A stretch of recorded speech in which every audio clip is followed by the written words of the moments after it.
Certificates ಅಲ್ಲಿ ವಿತರಣೆ ಆಗುತ್ತೆ. ತದನಂತರ ಅಲ್ಲಿಂದ ಒಂದು ಏನು ಮಿಷನ್ ರೋಡ್ ಮುಂದೆ ಇತರ ರೋಡಲ್ಲಿ ಒಂದು ರೌಂಡ್ ಬೈಕ್ ರ್ಯಾಲಿ ಮಾಡಿ ಕಾರ್ಯಕ್ರಮ ಮುಗಿಸ್ತೀವಿ. ಈಗ ಮನೆ ಎಸ್ ಪಿ ಸರ್ ಕೇಳ್ಕೊಂಡಿದ್ದೀವಿ. ಎಲ್ಲರಿಗೆ ನಮಸ್ಕಾರ.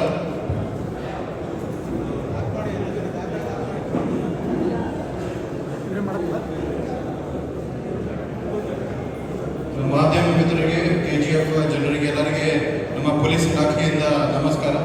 ನೀವು ಇಷ್ಟು ಜನ ಸಂಡೇಗೆ ಬಂದಿದ್ದೀರಿ, ಮತ್ತೊಮ್ಮೆ ಧನ್ಯವಾದ, ಥ್ಯಾಂಕ್ ಯು. ಸೊ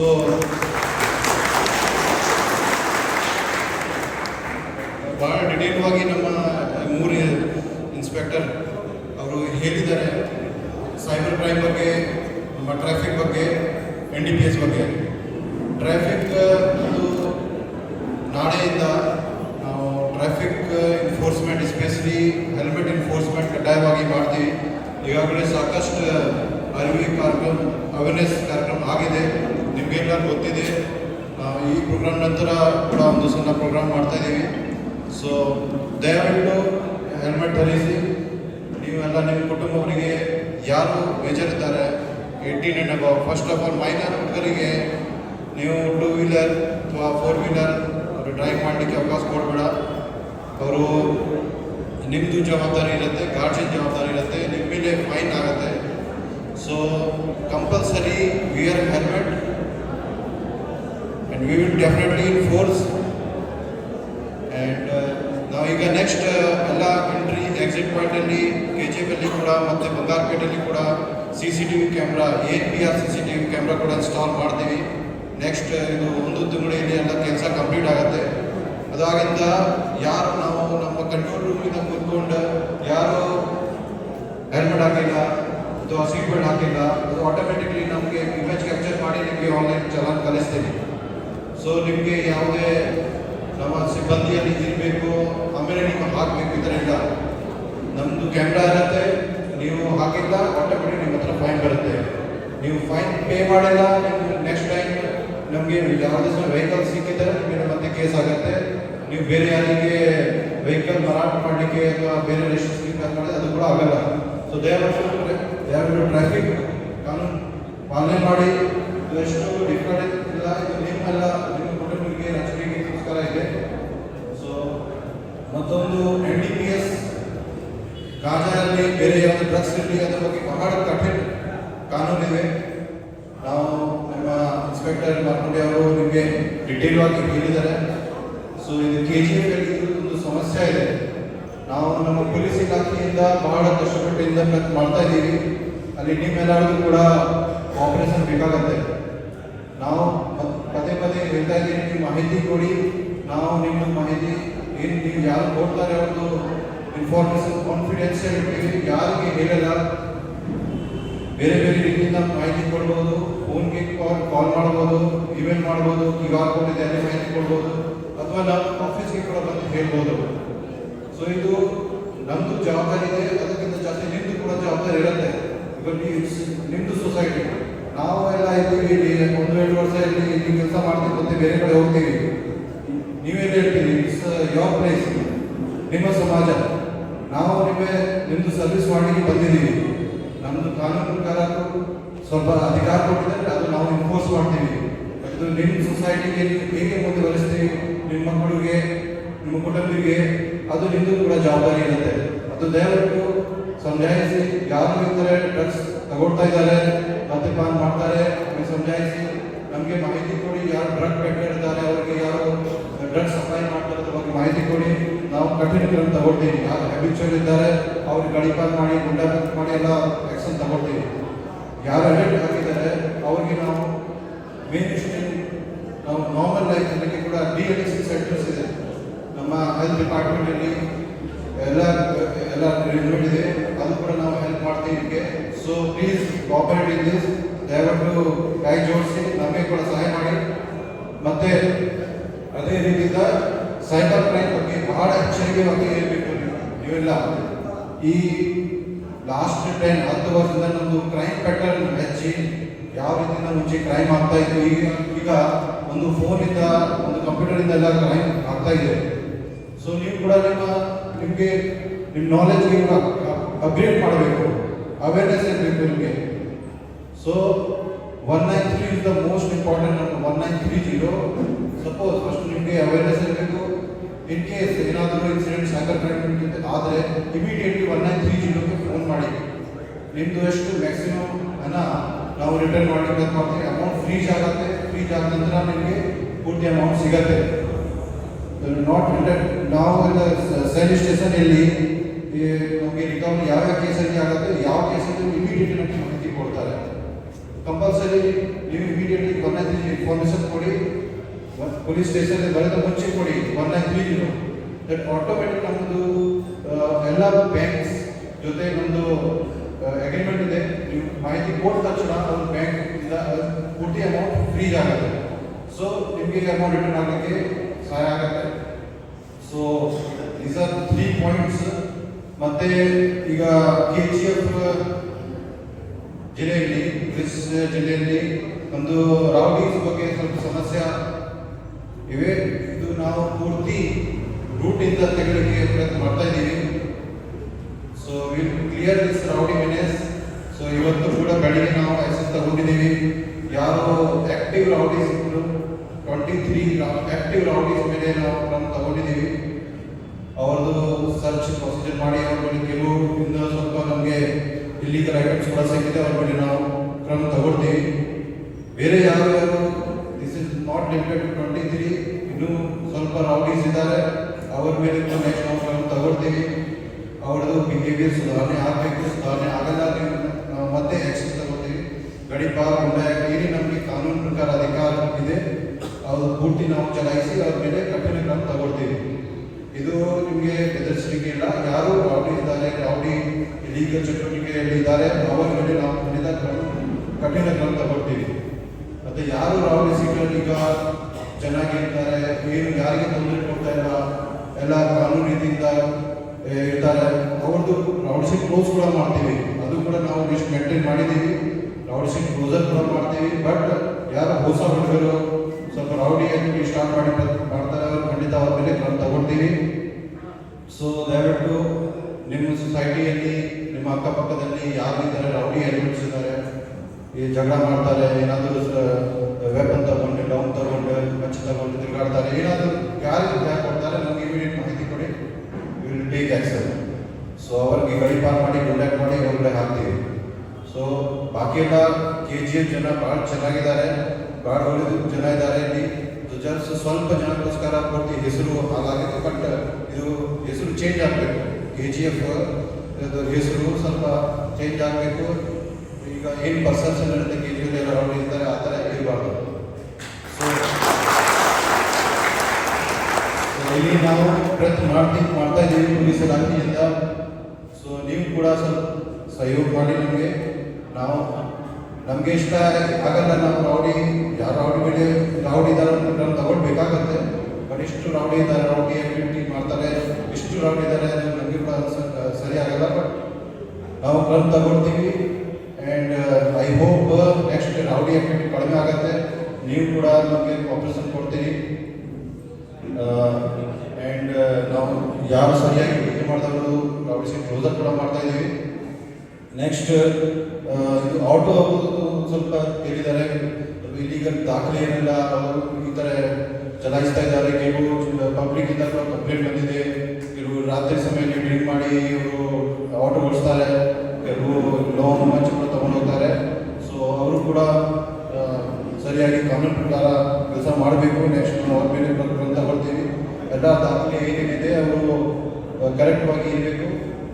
ನಾವು ನೀವು ಕರೆಕ್ಟಾಗಿ ಇರ್ತೀವಿ, ನಾವು ಕೂಡ ನಿಮ್ಮ ಜೊತೆ ಫ್ರೆಂಡ್ಸ್ ಆಗಿ ಇರ್ತೀವಿ. ಬಟ್ ನೀವು ಸರಿಯಾಗಿ ಲೀಗಲ್ ಪೇ ಮಾಡ್ತೀವಿ, ಅದು ಥರ ನಾವು ಕೂಡ ನಿಮ್ಮ ಜೊತೆ ಪೇ ಮಾಡ್ತೀವಿ. ಸೊ ಮತ್ತು ಇಲ್ಲಿ ಸ್ವಲ್ಪ ಮತ್ತೊಂದು ಸಮಸ್ಯೆ ಇದೆ, ಚೀಟಿಂಗ್ ಫಂಡ್ ಬಗ್ಗೆ ಭಾಳ ಜನ KGF ಅಲ್ಲಿ ಕೂಡ ಮತ್ತು ಬಂಗಾರಪೇಟೆಯಲ್ಲಿ ಕೂಡ ನೀವೆಲ್ಲ ಹಣ ಕೊಡ್ತೀವಿ, ನಂಬಿಕೆ ಮೇಲೆ ಹಣ ಕೊಡ್ತೀವಿ, ಆಮೇಲೆ ಅವರು ಹಣ ತಗೊಂಡು ಕೊಡೋಗ್ತಾರೆ. ಫಸ್ಟ್ ಆಫ್ ಆಲ್ ನೀವು ಕೊಡಬಾರ್ದು. That is not legal. First of all ಯಾರು ನೀವು ಕೊಡಲೇಬಾರ್ದು. ನಿಮಗೆ ಇಷ್ಟು ಬ್ಯಾಂಕ್ಸ್ ಇದೆ, ಬ್ಯಾಂಕ್ನ ಸಾಲ ತಗೊಂಡು ಬೇರೆ ಬೇರೆ ರೀತಿಯಿಂದ ನೀವು ತಗೊಳ್ಬೋದು. It's very risky affair. So be careful. ಈ ಥರ ಯಾರು ಮಾಡ್ತಾರೆ ನಮಗೆ ಮಾಹಿತಿ ಕೊಡಿ, ನಾವು ಅವ್ರ ಮೇಲೆ ಕೂಡ. ಮತ್ತು ಬ್ಯಾಂಕ್ಸಿಂದ ಕೂಡ ಬಂದಿದ್ದಾರೆ. ಕೆಲವು ಬ್ಯಾಂಕ್ಸಲ್ಲಿ ಫೇಕ್ ಗೋಲ್ಡ್ ಕೊಟ್ಟು ಲೋನ್ ತಗೊಳ್ತಾ ಇದ್ದಾರೆ. ಅದ್ರ ಬಗ್ಗೆ ಕೂಡ ಬ್ಯಾಂಕ್ಸಲ್ಲಿ ಕೂಡ ಯಾರು ಬಂದಿಲ್ಲ ಗೊತ್ತಿಲ್ಲ. ಬ್ಯಾಂಕ್ಸಲ್ಲಿ ಕೂಡ ಎಚ್ಚರಿಕೆಯಾಗಿ ಇರಬೇಕು. ಆ್ಯಂಡ್ ಯಾರು ತಮ್ಮ ಮನೆಯಲ್ಲಿ ವ್ಯಾಲ್ಯೂಬಲ್ ಐಟಮ್ ಇಟ್ಕೊಳ್ತಾರೆ, ಗೋಲ್ಡ್ ಇರಲಿ, ಕ್ಯಾಶ್ ಇರಲಿ, ಆ್ಯಂಡ್ ನೀವು ಮತ್ತೆ ಬೇರೆ ಕಡೆ ಹೋಗ್ತೀರಿ, ಸ್ವಲ್ಪ ಜಾಸ್ತಿ ದಿನಾಗೆ ಬೇರೆ ಔಟ್ ಆಫ್ ಡಿಸ್ಟ್ರಿಕ್ಟ್ ಮತ್ತು ಬೇರೆ ಹೊರಗಡೆ ಹೋಗ್ತೀರಾ, ಸೊ ಆ ವ್ಯಾಲ್ಯೂಬಲ್ ಐಟಮ್ಸ್ ಒಂದು ಸರಿಯಾಗಿ ಲಾಕ್ ಮಾಡಿ ನಮಗೆ ಮಾಹಿತಿ ಕೊಟ್ಟು ಹೋಗಿ. ನಮಗೆ ಪೊಲೀಸ್ ನಿಯರೆಸ್ಟ್ ಪೊಲೀಸ್ ಸ್ಟೇಷನ್ಗೆ ಮಾಹಿತಿ ಕೊಡಿ. ನಾವು ನೈಟ್ ರೌಂಡ್ ಇರುವಾಗ ನಾವು ಅಲ್ಲಿ ಬೀಟ್ ಪಾಯಿಂಟ್ ಕೊಡ್ತೀವಿ. ನೈಟ್ ರೌಂಡಲ್ಲಿ ಸಿಬ್ಬಂದಿ ಬಂದಲ್ಲಿ ಒಂದು ಚೆಕ್ ಮಾಡ್ತಾರೆ. ಸೊ ಇದು ನಾವು ನಮ್ಮದು ರೌಂಡ್ ಇರುತ್ತೆ, ನಮ್ಮದು ಬೀಟ್ ಸಿಸ್ಟಮ್ ಇದೆ. ಬಟ್ ನೀವು ವ್ಯಾಲ್ಯೂಬಲ್ ಐಟಮ್ ಸೇಫ್ಟಿಗೋಸ್ಕರ ಸೊ ಪೂರ್ತಿ ಸೇಫ್ಟಿ ಪ್ರಕಾರ ಇಟ್ಕೊಡಿ ಮತ್ತು ನಮಗೆ ಮಾಹಿತಿ ಕೊಡಿ ಯಾವಾಗ ನೀವು ಲಾಂಗ್ ಪೀರಿಯಡ್ ಹೋಗ್ತೀರಾ. ಈಗ ಸ್ವಲ್ಪ ಕಡಿಮೆ ಆಗ್ತಾ ಇದೆ, ಬಟ್ ಇನ್ನೂ ಕೇರ್ಫುಲ್ ಆಗಿ ಇರಬೇಕಾಗುತ್ತೆ. ಅಷ್ಟು ಮಾತು ಹೇಳಿ ನಾನು ಮುಗಿಸ್ತೀನಿ. ಬಟ್ ಮತ್ತೆ ದಿಸ್ ಇಸ್ ಜಸ್ಟ್ ಒನ್ ಇದು ಪಬ್ಲಿಕ್ ಫಸ್ಟ್ ಪಬ್ಲಿಕ್ ಮೀಟಿಂಗ್ ನಮ್ಮ ಇಲಾಖೆ ನಂದು ಆಯಿತು. ಸೊ ನೀವು ಏನಾದರೂ ಸಮಸ್ಯೆ ಇರಲಿ ನೀವು ನಮ್ಮ ಆಫೀಸ್ಗೆ ಬರ್ಬೋದು, ಪೊಲೀಸ್ ಸ್ಟೇಷನ್ಗೆ ಬರ್ಬೋದು. ನಾವು ನಿಮ್ಮ ಸರ್ವಿಸ್ಗೋಸ್ಕರ ಇದ್ದೀವಿ, ನಿಮಗೆ ಪೂರ್ತಿ ಸಹಾಯ ಮಾಡ್ತೀವಿ. ಅಷ್ಟು ಮಾತು ಹೇಳಿ ನಾವು ಮುಗಿಸ್ತೀವಿ. ನಿಮಗೆ ಮತ್ತೆ ಧನ್ಯವಾದ ಸಲ್ಲಿಸ್ತೀನಿ.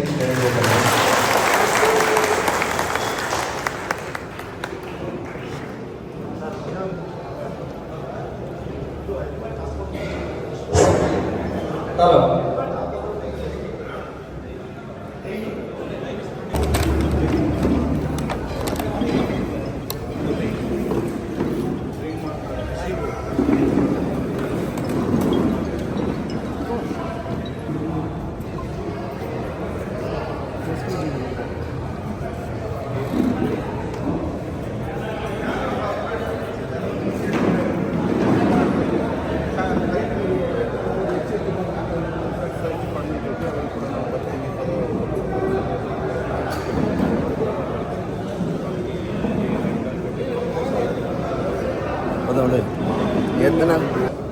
DSS tiger Dalit Kolar district president ನಾವು. ಈ KGF ಅಲ್ಲಿ ತುಂಬ ಬ್ಲಾಕಲ್ಲಿ ಡ್ರಿಂಕ್ಸ್ ಮಾಡ್ತಾರೆ. ನೈಟ್ 1 ಗಂಟೆ, ಬೆಳಗ್ಗೆ 4 ಗಂಟೆಗೆ ಮಾಡ್ತಾರೆ. ಯಾರು ಕೆಲಸಕ್ಕೆ ಹೋಗೋದಿಲ್ಲ, ಎಲ್ಲ ಕೂತು ಬಿಟ್ಕೊಂಡು ಮನೆಯಲ್ಲಿ ಫುಲ್ ಗೆಲಾಟ ಆಗುತ್ತೆ. ಫುಲ್ ಬ್ಲಾಕಲ್ಲಿ ಎಲ್ಲ ಕೂಡ ಡ್ರಿಂಕ್ಸ್ ಮಾಡ್ತಾರೆ. Sir KGF full Sanjay Gandhi Nagar ಇಲ್ಲಿ ಮಾರ್ಕೆಟ್ ದೊಡ್ಡಿಯಲ್ಲಿ ನೀವು ಮಾಹಿತಿ ಶೇರ್ ಮಾಡಬೇಕು. ಸ್ವಲ್ಪ ಎಲ್ಲಿ ಮಾಡಿ ಲೊಕೇಶನ್ ಸಲ್ಲಿಸಿ, ಯಾರು ಮಾಡೋದು ಫೋಟೋ ಕಳಿಸಿ. ನಾವು ಸರ್ 112 ನಂಬರ್ ಇದೆ, ನೀವು 112 ಕಾಲ್ 10 ನಿಮಿಷ ಯಾರು ಮಾಡ್ತಾರೆ. ಹೌದು ಸರ್. ಯಾರು ಪಬ್ಲಿಕ್ ಪ್ಲೇಸ್ ಡ್ರಿಂಕ್ ಮಾಡ್ತಾರೆ, ಗಲಾಟೆ ಮಾಡ್ತಾರೆ, ಈಗಾಗಲೇ ನಮ್ಮ ಸಿಸ್ಟಮ್ ಇದೆ, ಮಾಹಿತಿ ಕೊಡಬೇಕು. ನೀವೆಲ್ಲ ಮಾಹಿತಿ ಕೊಡ್ತಾ ಇಲ್ಲ, ಅದು ಸ್ವಲ್ಪ ಸಮಸ್ಯೆ ಇದೆ. ಈಗ ಸಾರ್ ಮೀಟಿಂಗಲ್ಲಿ ಸಾರ್ ಹತ್ರ ಹೇಳಿದ್ದೆ ನಾನು ಸ್ಟೇಷನಲ್ಲಿ ಮುಂಚೆನೆ. ಈಗ ಒಂದ್ಸತಿ ಹೇಳ್ಬಿಡ್ತೀನಿ, ಫುಲ್ ಗಂಜಾ ಆಗಿದೆ KGF ಅಲ್ಲಿ. ಚಿಕ್ಕ ಹುಡುಗರೆಲ್ಲ ಗಂಜಾ ಒಂದು ಸಾಕು ಬಿಟ್ಕೊಂಡು ನೋಡಿ ಸಂಜೆ. ನಿಮಗೆ ಗೊತ್ತಿದ್ದೇನೆ ಯಾರು ಕೊಡ್ತಾರೆ ಸರ್ ಗೊತ್ತಿದೆ ನನಗೆ. ಯಾಕೆ ಅಂತ ಇಲ್ಲ ನಮಗೆ. ನಾವು ಫೋಟೋ ಇಟ್ಬಿಟ್ಟು ನಾನೆಲ್ಲ ಕಳಿಸ್ತೀನಿ ಸರ್. ಈ ದಿನ ಒಂದು ಸಣ್ಣದಾಗಿ ಒಂದು 2-3 ನಿಮಿಷದಲ್ಲಿ ಒಂದು 2 ಟಾಪಿಕ್ಗಳನ್ನು ಕವರ್ ಮಾಡ್ತಿದ್ದೀನಿ. ಏನಂದರೆ ಟ್ರಾಫಿಕ್ ಅವೇರ್ನೆಸ್. ಟ್ರಾಫಿಕ್ ಅಂದರೆ ಎಲ್ಲರೂ ಗೊತ್ತಿದೆ. ಟ್ರಾಫಿಕ್ ಅಂದರೆ ಬರೀ ಗಾಡಿ ಓಡಿಸೋದು, ಗಾಡಿಯಲ್ಲಿ ಇರೋದು ಮತ್ತು ರಸ್ತೆ ಇರೋದಂತಲ್ಲ. ಈಗ ಟ್ರಾಫಿಕ್ ಅಂದರೆ ನಿಮಗೆ ಅಲ್ಲ, ಗಾಡಿ ಇರೋರಿಗೆ ಎಲ್ಲ, ಪಾದಾಚಾರಿಗಳಿಗೆ ಇರುತ್ತೆ, ಮತ್ತು ಹಿರಿಯ ನಾಗರಿಕರು ಎಲ್ಲ ಫುಟ್ಪಾತಲ್ಲಿ ಹೋಗಲ್ಲೂ ಅನ್ವಯಿಸಿದೆ ಸಂಚಾರಿ ನಿಯಮಗಳು. ಈ ಒಂದರಲ್ಲಿ ಈಗ ಒಂದು ವಿಚಾರ ಹೇಳ್ಬೇಕಂದ್ರೆ ತಮಗೆ ಭಯಪಡಿಸ್ಬೇಕು ಅಂತ ಹೇಳ್ತಿಲ್ಲ. ಈ ಕರ್ನಾಟಕ ರಾಜ್ಯದಲ್ಲಿ ಪ್ರತಿ ವರ್ಷ ಸುಮಾರು 40,000 ಅಪಘಾತಗಳಾಗುತ್ತೆ. ಅದರಲ್ಲಿ ಪ್ರತಿ ವರ್ಷ 10ರಿಂದ 12,000 ಜನ ಸಾಯ್ತಿದ್ದಾರೆ. ಅದೇ ರೀತಿಯಾಗಿ ಅದನ್ನೆಲ್ಲ ಲೆಕ್ಕಾಚಾರ ಮಾಡಿದ್ರೆ ಪ್ರತಿದಿನ 30 ಜನ ಸಾಯ್ತಾರೆ. ಯಾವ ಕಾರಣದಿಂದ ಸಾಯ್ತಾರೆ? ಒಂದು ಕಾರ್ಗೆ ಸೀಟ್ ಬೆಲ್ಟ್ ಹಾಕೋದಿಲ್ಲ, ಮತ್ತೆ ಮೇಜರ್ ಆಗಿ 2 ವೀಲರ್ ಆಕ್ಸಿಡೆಂಟ್ ಜಾಸ್ತಿ ಆಗ್ತಿದ್ದಾವೆ. ಅದೇ ಕಾರಣ ಏನು? ಆಕ್ಸಿಡೆಂಟ್ ಅತಿ ವೇಗವಾಗಿ ಹೋಗ್ತೀರಾ, ಜೋರಾಗಿ ಹೋಗ್ತೀರಾ, ಹೆಲ್ಮೆಟ್ ಹಾಕೋದಿಲ್ಲ. ಮತ್ತೆ ಮೊದಲನೇದಾಗಿ ತಾಳ್ಮೆ ಅನ್ನೋದು ಬೆಳೆಸ್ಕೋಬೇಕು. ತಾಳ್ಮೆ ಇಲ್ಲ ಅಂದ್ರೆ ಆಕ್ಸಿಡೆಂಟ್ ಆಟೋಮೆಟಿಕ್ ಆಗುತ್ತೆ. ಈ ಮುಂದೆ ಯಾರೋ ಹೋಗ್ತಾ ಇರ್ತಾರೆ, ಅದನ್ನ ಓವರ್ಟೇಕ್ ಮಾಡೋದು, ಇಲ್ಲ ಅವ್ರಿಗೆ ಏನೋ ಮಾಡ್ಕೊಂಡು ಹೋಗೋದು, ವೀಲಿಂಗ್ ಮಾಡೋದು, ಇವೆಲ್ಲ ಮಾಡೋದ್ರಿಂದ ಅಪಘಾತಗಳು ಹೆಚ್ಚಾಗುತ್ತೆ. ಈಗ ನಾನು ಸ್ಟ್ಯಾಟಿಸ್ಟಿಕ್ಸ್ ಹೇಳಿದೆ, ಪ್ರತಿದಿನ 30 ಜನ ಸಾಯ್ತಾರೆ. 30 ಜನ ಪ್ರತಿದಿನ ಸಾಯ್ತಾರೆ. 30 ಕುಟುಂಬಗಳು ಹಾಳಾಗ್ತವೆ. 30 ಕುಟುಂಬಗಳ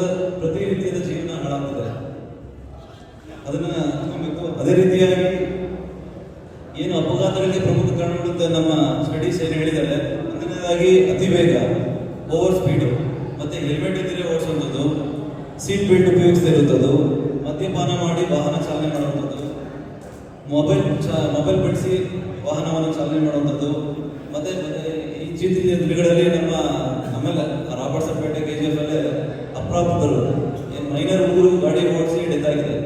ದಯಮಾಡಿ ಏನು ಪೇರೆಂಟ್ಸ್ ಇದ್ದೀರಾ, ದಯಮಾಡಿ ಮೈನರ್ ಮಕ್ಕಳಿಗೆ ವೆಹಿಕಲ್ಸನ್ನು ನೀಡಬೇಡಿ. ಈಗ ವೆಹಿಕಲ್ಸನ್ನು ನೀಡಿದ್ರೆ ವಾಹನ ಯಾರು ಮಾಲೀಕರಿರ್ತಾರೆ ಮತ್ತು ಅವರ ಪೋಷಕರು ಯಾರಿರ್ತಾರೆ ಅವ್ರ ಮೇಲೆ ಸಹ ಕೇಸ್ ಆಗುತ್ತೆ, ಮಕ್ಕಳಿಗೂ ಸ್ವಲ್ಪ ಡ್ಯಾಮೇಜ್ ಆಗುತ್ತೆ. ಕೆಲವರು ಪ್ರಾಣನೇ ಕಳ್ಕೊಂಡಿದ್ದಾರೆ, ಕೆಲವರೆಲ್ಲ ಕೈಕಾಲು ಬರ್ಕೊಂಡು 6 ತಿಂಗಳು 1 ವರ್ಷ ಬೆಡ್ ರೆಸ್ಟ್ ಆಗಿದ್ದಾರೆ. ಆ ಥರ ಆಗೋದು ಬೇಡ. ಅದೇ ರೀತಿಯಾಗಿ ಈಗ ನಾವೇನು ಹೆಲ್ಮೆಟು ಈಗ ಟ್ರಾಫಿಕ್ ಅವೇರ್ನೆಸ್ ಮಾಡಿ ಹೆಲ್ಮೆಟ್ ಕಡ್ಡಾಯ ಮಾಡ್ತಿದ್ವಿ 8ನೇ ತಾರೀಕಿಂದ. ಇದನ್ನೇನು ದಂಡ ವಸೂಲಿ ಪೊಲೀಸರು ಏನಪ್ಪ ರೋಡಲ್ಲಿ ಇಟ್ಕೊಂಡು ದಂಡ ವಸೂಲಿ ಮಾಡಿ ಸರ್ಕಾರ ಕಟ್ತಿದ್ದಾರೆ, ಇಲ್ಲ ಪೊಲೀಸರು ತಗೊಂತಿದ್ದಾರೆ ಅಂತ ಅನ್ಕೊಂಡ್ಬಿಟ್ಟು ದಯಮಾಡಿ ನಾವು ಮಾಡ್ತಿರೋ ಕಾರ್ಯಕ್ರಮ ತಮ್ಮೆಲ್ಲರ ಜೀವ ಉಳಿಸಲು, ತಮ್ಮೆಲ್ಲರ ಏನು ಸಾವು ನೋವು ಆಗ್ತಿರೋದು ನೋಡ್ಕೊಳ್ಳೋದಕ್ಕೋಸ್ಕರ ಈ ಒಂದು ಕಾರ್ಯಕ್ರಮವನ್ನು 8ನೇ ತಾರೀಕಿಂದ ಕಟ್ಟುನಿಟ್ಟಾಗಿ ಜಾರಿ ಮಾಡ್ತಿದ್ದೀವಿ. ಅದನ್ನ ಅರ್ಥ ಮಾಡ್ಕೊಳ್ಳಿ. ಇನ್ನು ಟ್ರಾಫಿಕ್ ಬಗ್ಗೆ ಎಲ್ಲರಿಗೂ ಗೊತ್ತಿದೆ, ನಮ್ಮಲ್ಲಿ ಇರೋದೇ ಒಂದೇ ಸಿಗ್ನಲ್ಲು. ಆ ಸಿಗ್ನಲಲ್ಲಿ ಸೈಕಲ್ ಜಂಪ್ ಮಾಡ್ತಾರೆ, ಮತ್ತು ಸಿಗ್ನಲ್ ರೋಡ್ ತಗೊಂಡಿರ್ತಾರೆ. ಒಂದು ಕಡೆಯಿಂದ ಜೀಬ್ರಾ ಕ್ರಾಸಿಂಗ್ ಮಾಡಿಸ್ತೀವಿ, ಹೊಸ ಮಾಡಿಸ್ತೀವಿ, ಪೇಂಟ್ ಮಾಡಿಸ್ತೀವಿ. ದಯಮಾಡಿ ಏನು ಸಿಗ್ನಲ್ ಸ್ಟಾಪ್ ಕೊಡುತ್ತೆ, ಸಿಗ್ನಲ್ ಅಂತ ರೆಡ್ ಸಿಗ್ನಲ್ ಸ್ಟಾಪ್ ಮಾಡಬೇಕಾಗುತ್ತೆ. ಈ ಜೀಬ್ರಾ ಕ್ರಾಸಿಂಗ್ನಲ್ಲಿ ಪಾದಚಾರಿಗಳು ಯಾರು ಜೀಬ್ರಾ ಕ್ರಾಸಿಂಗ್ ಮಾಡ್ತಾರೆ ಅವ್ರು ಹೋಗೋದನ್ನ ತಡಿಬೇಕು. ಕೆಲವರು ವಯಸ್ಸಾಗಿರೋರು ಇರ್ತಾರೆ, ಅಂಥವರು ಸಿಗ್ನಲ್ ಓಪನ್ ಆಗಿದ್ರು ನಡ್ಕೊಂಡಿದ್ದಾರೆ ಹೋಗ್ತಾರೆ. ತಾವು ಸಂಯಮದಿಂದ ಆರಾಮಾಗಿ ಅವ್ರು ಸ್ವಲ್ಪ ಹೋದ್ಮೇಲೆ ಹೋಗ್ಬೇಕಾಗುತ್ತೆ. ಎಲ್ಲರೂ ಒಂದೇ ರೀತಿ ಇರೋದಿಲ್ಲ, ಕೆಲವರು ಆರೋಗ್ಯ ಸಮಸ್ಯೆ ಇರುತ್ತೆ, ಕೆಲವರು ನಡೆಯೋಕ್ಕಾಗೋದಿಲ್ಲ. ಈ ಥರ ಎಲ್ಲರೋದ್ರಿಂದ ತಮ್ಮ ಯಾರು ವಾಹನ ಚಾಲನೆ ಮಾಡ್ತಾರೆ, ಕಾರ್ ಆಗಲಿ, ಬೈಕ್ ಆಗಲಿ, ಲಾರಿ ಆಗಲಿ, ಯಾವುದೇ ವಾಹನ ಆಗಲಿ, ತಾಳ್ಮೆ ಅನ್ನೋದು ಬಹುಮುಖ್ಯ. ತಾಳ್ಮೆಯಿಂದ ವರ್ತನೆ ಮಾಡಬೇಕು. ರಸ್ತೆಯಲ್ಲಿ ಈಗ ಏನೇನಿದೆ ಸ್ಟ್ಯಾಟಿಸ್ಟಿಕ್ಸ್ 40,000 ಆಕ್ಸಿಡೆಂಟ್ಸ್ ಆಗುತ್ತೆ ಪ್ರತಿ ವರ್ಷ. ಅದರಲ್ಲಿ 10,000 ರಿಂದ 12,000 ಜನ ಸಾಯ್ತಾ ಇದ್ದಾರೆ. ಪ್ರತಿದಿನ 30 ಜನ ಸಾಯ್ತಾರೆ ನಮ್ಮ ರಾಜ್ಯದಲ್ಲಿ. 30 ಡಿಸ್ಟಿಕಲ್ಲಿ, ಪ್ರತಿ ಡಿಸ್ಟಿಕಲ್ಲೂ ಅವರೇಜ್ ತಗೊಂಡ್ರೆ ಒಂದು ಡೆತ್ ಆಗುತ್ತೆ. ಒಂದು ಡೆತ್ ಆದ್ರೂ ಪ್ರತಿ ಕುಟುಂಬ ಹಾಳಾಗ್ತಿದೆ. ಒಂದು ಕುಟುಂಬ ಹಾಳಾದ್ರೆ ಅವ್ರ ಜೀವನ ಪರ್ಯಂತ ಅನುಭವಿಸಬೇಕಾಗುತ್ತೆ. ದಯಮಾಡಿ ಇದನ್ನ ಅರ್ಥ ಮಾಡ್ಕೊಂಡು ಏನು ಟ್ರಾಫಿಕ್ ಅವೇರ್ನೆಸ್ 8ರಿಂದ ಹೆಲ್ಮೆಟ್ ಧರಿಸೋದ್ರಿಂದ 70% ಆಕ್ಸಿಡೆಂಟ್ಸ್ ಕಡಿಮೆ ಆಗುತ್ತೆ, 70% ಸಾವು ನೋವು ಕಡಿಮೆ ಆಗುತ್ತೆ. ದಯಮಾಡಿ ಈಗ ಹೆಲ್ಮೆಟ್ ಜಾಗೃತಿ ಮಾಡ್ತಿದ್ವಿ, ಈಗ ಹೆಲ್ಮೆಟ್ ಉಚಿತವಾಗಿ ನಾವು ಕೊಡ್ತಿದ್ದೀವಿ. ಅದೇ ರೀತಿ ಮುಂದಿನ ದಿನಗಳಲ್ಲಿ ಬೇರೆ ಬೇರೆ ಠಾಣೆಗಳಲ್ಲಿ ಇದೇ ಕಾರ್ಯಕ್ರಮ ಹಮ್ಮಿಕೊಂತಾರೆ. ದಯಮಾಡಿ ಎಲ್ಲರೂ ಹೆಲ್ಮೆಟನ್ನು ಖರೀದಿ ಮಾಡಿ, ಮತ್ತು ಹೈಯೆಸ್ಟ್ ಇರುವಂಥ ಹೆಲ್ಮೆಟನ್ನು ಖರೀದಿ ಮಾಡಿ. ಅದನ್ನು ತಾವು ಶಾಲೆ ಮಾಡಕ್ಕೆ ಹೋಗ್ತೀರಾ ಆಗಲೂ ಹಾಕೊಳ್ಳಿ. ಗಾಡಿ ಸ್ಟಾರ್ಟ್ ಮಾಡಬೇಕು ಅಂದರೆ ಹೆಲ್ಮೆಟ್ ಇರಬೇಕು, ಅದನ್ನ ಅರ್ಥ ಮಾಡ್ಕೊಳ್ಳಿ. ಇಲ್ಲ ಸರ್ ಪಕ್ಕದಲ್ಲಿ ಒಂದು ಅಂಗಡಿ ಇದೆ, ಬೆಂಕಿಪಟ್ಟಣ ತಗೊಂಡ್ಬರಕ್ಕೆ ಹೋಗ್ತಿದ್ದೀನಿ, ಕೊತ್ತಂಬರಿ ತಗೊಂಡ್ಬರಕ್ಕೆ ಹೋಗ್ತೀನಿ, ಇವೆಲ್ಲ ಎಕ್ಸ್ಕ್ಯೂಸ್ ಹೇಳೋಂಗಿಲ್ಲ. ದಯಮಾಡಿ ಪ್ರತಿಯೊಬ್ಬರು ಹೆಲ್ಮೆಟ್ ಧರಿಸಿ. ಮತ್ತು ಅದೇ ರೀತಿಯಾಗಿ ಇನ್ನು ಆಟೋ ಚಾಲಕರಿದ್ದಾರೆ. ಆಟೋ ಚಾಲಕರು ನಮ್ಮಲ್ಲಿ 2,000 ಸುಮಾರು 2,000ರಿಂದ 2,500 ಆಟೋಗಳಿದ್ದಾವೆ. ಆ ಆಟೋಗಳಿಗೆ ಬೆಂಗಳೂರಲ್ಲಿ ತೊಗೊಂಡ್ಬರ್ತಾರೆ ಮ್ಯಾಕ್ಸಿಮಮ್. ಹೊಸ ಆಟೋಗಳು KGF ಅಲ್ಲಿ ಯಾರೂ ಓಡಿಸೋದಿಲ್ಲ. ನಾನು ನೋಡಿದಾಗ ಕೆಲವರು ಇದ್ದಾರೆ, ಕೆಲವರು ಬಿಟ್ಟು ಮಿನಿಮಮ್ 2,500 ಆಟೋಗಳಲ್ಲಿ 100 ಇದ್ರೆ ಹೊಸ ಇರ್ಬೋದು. ಇನ್ನು ಮಿಕ್ಕಿದ್ದೆಲ್ಲ ಸೆಕೆಂಡ್ ಹ್ಯಾಂಡು, ಥರ್ಡ್ ಹ್ಯಾಂಡು ಬೆಂಗಳೂರಿಗೆ ತಗೊಳ್ತಾರೆ. ಅಲ್ಲಿ ಯಾವುದು ಸ್ಕ್ರ್ಯಾಪ್ ಆಗುತ್ತೆ 2 ಸ್ಟ್ರೋಕ್ ಇಂಜಿನ್ಸು, ಅದನ್ನು ತಗೊಂಡ್ಬಂದು ಇರ್ತಾರೆ. ಅದಕ್ಕೆ FC ಇರೋದಿಲ್ಲ, ಇನ್ಶೂರೆನ್ಸ್ ಇರೋದಿಲ್ಲ, RC ಇರೋದಿಲ್ಲ ಕೆಲವರಿಗೆ. ಮತ್ತು ಕಂಪಲ್ಸರಿ ಡ್ರೈವಿಂಗ್ ಲೈಸೆನ್ಸ್ ಮಾಡ್ಕೊಬೇಕು. ದಯಮಾಡಿ ಎಲ್ಲ ಆಟೋ ಚಾಲಕರು ನಮ್ಮ ಆಟೋ ಯೂನಿಯನ್ಸ್ ಬಂದಿದ್ದಾರೆ, ರಾಜ್ಕುಮಾರ್ ಮತ್ತು ಬೇರೆ ಬೇರೆ ಬಂದಿದ್ದಾರೆ. ಅವ್ರಿಗೆಲ್ಲ ಈ ಸುಮಾರು ಸತಿ ಮೀಟಿಂಗ್ ಮಾಡಿ ಹೇಳಿದ್ದೀವಿ. ಸರ್ 1 ತಿಂಗಳ ಟೈಮ್ 2 ತಿಂಗಳ ಟೈಮ್ ಅಂತ ಹೇಳ್ತಾರೆ. ಮತ್ತು ಅದೇ ರೀತಿ ನಡ್ಕೊಂಡು ಹೋಗ್ತಿದೆ. ಇನ್ನು ಮುಂದಿನ ದಿನಗಳಲ್ಲಿ ಆ ಥರ ಆಗೋದಿಲ್ಲ. ದಯಮಾಡಿ ಏನು ಆಟೋ ಚಾಲನೆ ಮಾಡಿಕೊಂಡು ತಮ್ಮ ಜೀವನವನ್ನು ರೂಪಿಸ್ಕೊಂಡಿದ್ದೀರಾ, ದಯಮಾಡಿ ಎಲ್ಲ ರೀತಿ ಏನು ಸರ್ಕಾರದ ನಿಬಂಧನೆಗಳಿಗೆ ಹೊರತುಪಡಿಸಿ ಬೇರೆ ರೀತಿ ಯಾವ್ದಾದ್ರು ಕಾರ್ಯಕ್ರಮ ಮಾಡಿದ್ರೆ ಅಂದರೆ ದಂಡ ವಿಧಿಸಲಾಗುತ್ತೆ. ದಯಮಾಡಿ ಎಲ್ಲರೂ ಏನು RC, FC, ಇನ್ಶೂರೆನ್ಸು ಕಂಪಲ್ಸರಿ, ಮತ್ತು ಡ್ರೈವಿಂಗ್ ಲೈಸೆನ್ಸ್ ಕಂಪಲ್ಸರಿ ಇಟ್ಕೊಳ್ಳಿ. ಮತ್ತು ಅದೇ ರೀತಿ ಏನು ಮ್ಯಾಂಡೇಟ್ರಿ ಇದೆ, ಎಷ್ಟು ಜನ ಹಾಕಬೇಕು ಅದನ್ನ ಅಷ್ಟು ಜನನೇ ಕರ್ಕೊಂಡೋಗಿ ಪ್ಯಾಸೆಂಜರ್ಸ್ನ. ಮತ್ತು ಬೆಳಗ್ಗೆ ಹೊತ್ತು ಮತ್ತು ಸಂಜೆ ಸ್ಕೂಲ್ ಮಕ್ಕಳನ್ನ ಕರ್ಕೊಂಡು ಹೋಗ್ತಾರೆ. ಒಂದೊಂದು ಆಟೋದಲ್ಲಿ 10 ರಿಂದ 12 ಜನ ಇರ್ತಾರೆ. ದಯಮಾಡಿ ಅದನ್ನೆಲ್ಲ ರೆಡಿ ಮಾಡ್ಕೊಳ್ಳಿ. ಮತ್ತು ಅದೇ ರೀತಿ ಮಧ್ಯಾಹ್ನದ್ದು ಅರ್ಜೆಂಟ್ ಇರ್ತಾರೆ, ಸಿಕ್ಕಾಪಟ್ಟೆ ಸ್ಪೀಡಲ್ಲಿ ಹೋಗ್ತಾರೆ, ಅವೆಲ್ಲ ಅವಶ್ಯಕತೆ ಇಲ್ಲ. ಸುಮಾರು ಜನ 10-12 ಜನ ಮಕ್ಕಳು ಹಾಕೊಂಡು ಜೋರಾಗಿ ಹೋಗಿ ಸಣ್ಣಪುಟ್ಟ ಆಕ್ಸಿಡೆಂಟ್ ಆದರೆ ಲಾಸ್ಟ್ ಟೈಮ್ ನಮ್ಮಲ್ಲಿ ಒಂದು ಆಕ್ಸಿಡೆಂಟ್ ಆಗಿದೆ ಸ್ಕೂಲ್ ಮಕ್ಕಳು ಆಟೋ. ಅವೆಲ್ಲ ಆಗೋದು ಬೇಡ. ಯಾರಿಗೂ ಏನೂ ಆಗಿಲ್ಲ ಅಂದ್ರೆ ಏನು ಸಮಸ್ಯೆ ಇಲ್ಲ. ಏನಾದರೂ ಹೆಚ್ಚು ಕಮ್ಮಿ ಆದಾಗ ಎಲ್ಲರೂ ಅಕೌಂಟಬಲ್, ಎಲ್ಲರಿಗೂ ಹಾಕೊಂತಾರೆ. ದಯಮಾಡಿ ಒಂದು ಅವಕಾಶ ಮಾಡ್ಕೊಡ್ಬೇಡಿ. ಅದು ಬಿಟ್ಟು ಬೇರೆ ಎಲ್ಲರಿಗೂ ಗೊತ್ತಿರುತ್ತದೆ. ಕಂಪಲ್ಸರಿ ಒಂದು ವಾಹನ ಇತ್ತು ಅಂದರೆ ಅದಕ್ಕೆ RC ಬುಕ್ ಇರಬೇಕು. ವ್ಯಾಲಿಡ್ RC ಬುಕ್ ಇರಬೇಕು, ಇನ್ಶೂರೆನ್ಸ್ ಇರಬೇಕು, ಎಮಿಷನ್ ಟೆಸ್ಟು, ಅದನ್ನು ಓಡಿಸೋದಕ್ಕೆ ಡ್ರೈವಿಂಗ್ ಲೈಸೆನ್ಸು. ದಯಮಾಡಿ ಈ ನಾಲ್ಕು ಡಾಕ್ಯುಮೆಂಟ್ಸ್ ಇದೆ ಕಂಪಲ್ಸರಿ ಮಾಡ್ಕೊಳ್ಳಿ. ಕಂಪಲ್ಸರಿ ಮಾಡಿಕೊಂಡು ದ್ವಿಚಕ್ರ ವಾಹನದಾರರಾದರೆ ಹೆಲ್ಮೆಟ್ ಹಚ್ಕೊಂಡು ಕಂಪಲ್ಸರಿ ಪಿಲಿಯನ್ನು ಮತ್ತು ರೇಟು ಯಾರು ಗಾಡಿ ಓಡಿಸ್ತಾರೆ ಚಾಲಕರು ಅವರು ಮತ್ತು ಅವರಿಂದ ಯಾರು ಇಬ್ಬರು ಸವಾರರು ಯಾರು ಇರ್ತಾರೋ ಕಂಪಲ್ಸರಿ ಹೆಲ್ಮೆಟ್ ಹಚ್ಚಬೇಕು. ಅದೇ ರೀತಿ ಏನು ಕಾರ್ ಹತ್ತಿದ ತಕ್ಷಣ ಸೀಟ್ ಬೆಲ್ಟ್ ಮಾಡಿ ಹಾಕೊಳ್ಳಿ. ಸೀಟ್ ಬೆಲ್ಟ್ ಇದ್ದರೆ ತಮಗೆ ಸೇಫ್ಟಿ. ಸಣ್ಣ ಪುಟ್ಟ ನೀವು ಹೋಗಿ ಅಪಘಾತ ಮಾಡ್ತಿರೋ ಇಲ್ಲ ನಿಮ್ಗೆ ಯಾರು ನೋಡಿದ್ರು ಏರ್ ಬ್ಯಾಗ್ ಓಪನ್ ಆಗುತ್ತೆ. ಸೀಟ್ ಬೆಲ್ಟ್ ಹಾಕೊಂಡ್ರೆ ಸೀಟ್ ಬೆಲ್ಟ್ ಹಾಕೊಂಡಿದ್ರೆ ಏರ್ ಬ್ಯಾಗ್ ಓಪನ್ ಆಗೋದಿಲ್ಲ. ಇನ್ನು ಅಪಘಾತ ಆಗಿ ಅಂತ ಸೀಟ್ ಬೆಲ್ಟ್ ಹಾಕೊಂಡಿರ್ತಲ್ಲ ತಮ್ಮ ಸೇಫ್ಟಿ ಇರುತ್ತೆ. ತಮ್ಮ ನಂಬ್ಕೊಂಡು ತಮ್ಮ ಹೆಂಡತಿ ಮಕ್ಕಳು ಅಣ್ಣ ತಮ್ಮಗಳು ಅಪ್ಪ ಅಮ್ಮ ಎಲ್ಲ ಇರ್ತಾರೆ, ಅವ್ರಿಗೆಲ್ಲ ಮುಂದಿನ ದಿನಗಳಲ್ಲಿ ತುಂಬ ತೊಂದರೆ ಆಗುತ್ತೆ. ಒಂದು ಜೀವ ಹೋಯ್ತು ಅಂದರೆ ಒಂದು ಇಡೀ ಕುಟುಂಬ ನಾಶ ಆದ. ದಯಮಾಡಿ ಇದನ್ನು ಅರ್ಥ ಮಾಡಿಕೊಂಡು ಎಲ್ಲರೂ ಈ ಟ್ರಾಫಿಕ್ ರೂಲ್ಸ್ ಏನು ಮಾಡ್ತಿದ್ದೀವಿ ಪೊಲೀಸವರು 8ನೇ ತಾರೀಕಿಂದ ಅದನ್ನು ದಯಮಾಡಿ ಫಾಲೋ ಮಾಡಿ ಸಹಕಾರ ನೀಡಿ. ದಯಮಾಡಿ ನಮಗೆ ಫೈನ್ ದಂಡ ವಸೂಲಿ ಮಾಡಬೇಕು ಅನ್ನೋ ಉದ್ದೇಶ ಯಾವುದೂ ಇಲ್ಲ. ನಾವೆಲ್ಲ ಕಾನೂನು ಪಾಲನೆ ಮಾಡಬೇಕು. ನಮ್ಮ ಏನು ತಂದೆ ತಾಯಿ ಹೆಂಡತಿ ಮಕ್ಕಳಿಗೆ ತಾವು ಜೀವ ಉಳಿಸ್ಕೊಂಡು ಆರಾಮಾಗಿರ್ಬೇಕು ಅನ್ನೋ ಉದ್ದೇಶದಿಂದ ಮಾಡ್ತಿದ್ದೀವಿ. ಹಂಗಾಗಿ ಎಲ್ಲರೂ ಒಂದು ಏನು ಟ್ರಾಫಿಕ್ ಅವೇರ್ನೆಸ್ ಏನು ಹೇಳ್ತಿದ್ದಾರೆ ನಮ್ಮ ಸಾಹೇಬರು ಅದರಿಂದ ಪಾಲನೆ ಮಾಡ್ಕೊಂಡು ಹೋಗ್ಬೇಕು ಅಂತ ಹೇಳ್ಕೊಂತ ಒಂದೆರಡು ಮಾತು ಹೇಳಿ ಜೈ ಹಿಂದ್. 10,000 ರೂಪಾಯಿ ದಂಡ ವಿಧಿಸ್ತಾರೆ. ಅದೇ 1 kg ಮೇಲ್ಪಟ್ಟು ಅವರು ವರ್ಷದಲ್ಲಿದ್ದರೆ ಸಾಗಾಟ ಮಾಡಿದ್ರೆ ಅವರಿಗೆ ಅದು ಕಮರ್ಷಿಯಲ್ ಕ್ವಾಂಟಿಟಿ ಅಂತೇಳಿ 10 ವರ್ಷದಿಂದ 20 ವರ್ಷಗಳ ತನಕ ದಂಡ, 20 ಪನಿಷ್ಮೆಂಟ್ ಇದೆ. ನಂತರ 1 ಲಕ್ಷದಿಂದ 2 ಲಕ್ಷದ ತನಕ ದಂಡವನ್ನು ವಿಧಿಸಲಾಗುತ್ತದೆ. ಅದೇ ರೀತಿಯಾಗಿ ಸೆಕ್ಷನ್ 27B ಅಡಿಯಲ್ಲಿ ಗಾಂಜಾ ಕನ್ಸ್ಯೂಮ್ ಮಾಡಿ ಅಫೆನ್ಸ್ ಆದರೆ 6 months ಪನಿಷ್ಮೆಂಟ್ ಮತ್ತು 1,000 ರೂಪಾಯಿ ದಂಡ ಸಹ ಇರ್ತದೆ. ಮತ್ತು ಇಂಥವರಿಗೆ ಸೆಕ್ಷನ್ 27 ಅಡಿಯಲ್ಲಿ ಯಾರೇ ಗಾಂಜಾ ಸಾಗಾಟ ಮಾಡುವ ಅಕ್ರಮ ವ್ಯಾಪಾರ, ಹಣಕಾಸು ಮತ್ತು ಅಪರಾಧಗಳಿಗೆ ಆಶ್ರಯ ನೀಡಿದ 27A ಅಡಿಯಲ್ಲಿ ಅವರಿಗೆ 10 ವರ್ಷಗಳ ಕಾರಾಗೃಹ ಶಿಕ್ಷೆ ಮತ್ತು 1 ಲಕ್ಷ ರೂಪಾಯಿಗಳವರೆಗೂ ದಂಡವನ್ನು ಸಹ ವಿಧಿಸಬಹುದು. ಹಾಗಾಗಿ ಏಕೆಂದರೆ ಸವಿಸ್ತಾರವಾಗಿ ಹೇಳಬೇಕಾದ್ರೆ ಟೈಮ್ ಇಲ್ಲ. ಈಗ ತಮ್ಮ ಕುಂದುಕೊರತೆಗಳನ್ನು ಕೇಳಬೇಕಾಗಿರೋದ್ರಿಂದ ಹೆಚ್ಚಾಗಿ ಈಗ ನಮ್ಮ ಕಣ್ಣ ಮುಂದೆ ಕಂಡು ಬರೋದೇನೆಂದರೆ ಗಾಂಜಾವನ್ನು ಬೇರೆ ಕಡೆಯಿಂದ ಪರ್ಚೇಸ್ ಮಾಡ್ಕೊಂಡ್ಬಂದು ಇಲ್ಲಿ ಗಾಂಜಾವನ್ನು ಕೆಲವೊಂದು ಹುಡುಗರು ಕೆಲವೊಂದು ಇವರು ಕಾಲೇಜಿಗಳ ಹತ್ರ ಚಿಕ್ಕ ಚಿಕ್ಕ ಪ್ಯಾಕೆಟ್ ಮಾಡಿ ಸೇಲ್ ಮಾಡ್ತಾರೆ. ಆ ರೀತಿ ಸೇಲ್ ಮಾಡಿದ್ರೆ ಅವ್ರ ಮೇಲೆ NDPS ಕಾಯ್ದೆ ಅಡಿಯಲ್ಲಿ ಅಫೆನ್ಸ್ ಆಗುತ್ತೆ. ಅಫೆನ್ಸ್ ಆಗಿ ಶಿಕ್ಷೆಗೆ ಗುರಿಪಡಿಸಲಾಗೋದು. ದಯವಿಟ್ಟು ಅಂಥದ್ದೇನಾದರೂ ಕಂಡು ಬಂದ ಪಕ್ಷದಲ್ಲಿ ನೀವು ಸೀಕ್ರೆಟ್ ಆಗಿ ನಮ್ಮ ನಂಬರ್ ಇರುತ್ತೆ, ನಮ್ಮ ಎಲ್ಲ ಒಂದು SP ಸಾಹೇಬ್ ನಂಬರ್ ಇರ್ಬೋದು ಅಥವಾ ನಮ್ಮ ನಂಬರ್ಸ್ ಇರುತ್ತೆ ಮತ್ತು ನಮ್ಮ ಕಂಟ್ರೋಲ್ ರೂಮ್ ನಂಬರ್ ಇರುತ್ತೆ. ನೇರವಾಗಿ ಕಾಲ್ ಮಾಡಿ ನಮಗೆ ಮಾಹಿತಿಯನ್ನು ನೀಡಿದ್ರೆ ತಮ್ಮ ಹೆಸರನ್ನು ನಾವು ಯಾರಿಗೂ ತಿಳಿಸೋದಿಲ್ಲ, ಅದು ಗುಪ್ತವಾಗಿಟ್ಟು ನಾವು ಅವರ ಮೇಲೆ ಕ್ರಮವನ್ನು ಕೈಗೊಳ್ಳುತ್ತೇವೆ. ಇಷ್ಟನ್ನು ಹೇಳಲು ಅವಕಾಶ ಮಾಡಿಕೊಟ್ಟಂತಹ ತಮ್ಮೆಲ್ಲರಿಗೂ ಹಾಗೂ ನಮ್ಮ SP ಸಾಹೇಬರು ವಂದಿಸುತ್ತಾ ನನ್ನ 2 ಮಾತನ್ನು ಮುಗಿಸ್ತಾ ಇದ್ದೇನೆ. ಜೈ ಹಿಂದ್, ಜೈ ಕರ್ನಾಟಕ.